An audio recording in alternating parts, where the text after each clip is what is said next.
আসসালামু আলাইকুম। ইনি হলেন সেই সাউথ আফ্রিকান নাগরিক যিনি সাউথ আফ্রিকায় জন্মগ্রহণ করেছেন এবং তিনি সম্পূর্ণ বাংলা ভাষায় কথা বলতে পারেন। তার মুখে বাংলা ভাষায় কথা শুনে আপনি চমকে উঠবেন।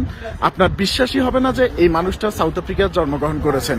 আমরা তাকে আজকে একটা ইম্পর্টেন্ট প্রশ্ন করব, হঠাৎ তুমি খ্রিস্টান ধর্ম ছেড়ে কেন মুসলিমে প্রবেশ করলা এবং মুসলমানদের কোন দিকটা তোমাকে ইন্সপায়ার করেছে যে কারণে তুমি মুসলমানে প্রবেশ করছো? কেন আসলে মুসলিম দিকটা তুমি বেছে নিছো? জি আসসালামু আলাইকুম সবাই।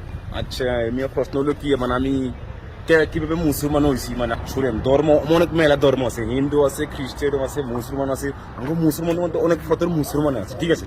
তো আমি কেমনে মুসলমান হয়েছি, আমি এই জিনিসটা মানে পড়ছি, হ্যাঁ ঠিক আছে, পড়ছি। এমন কি আমি মানুষের কাছে কর্মজনের কাছে আমি গেছি, হুজুরের কাছে গেছি, কত প্রশ্ন তো করছি, ঠিক আছে।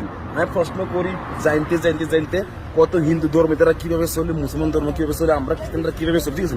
আমি বলে দেখতে দেখতে আমাকে না, আমার সঠিক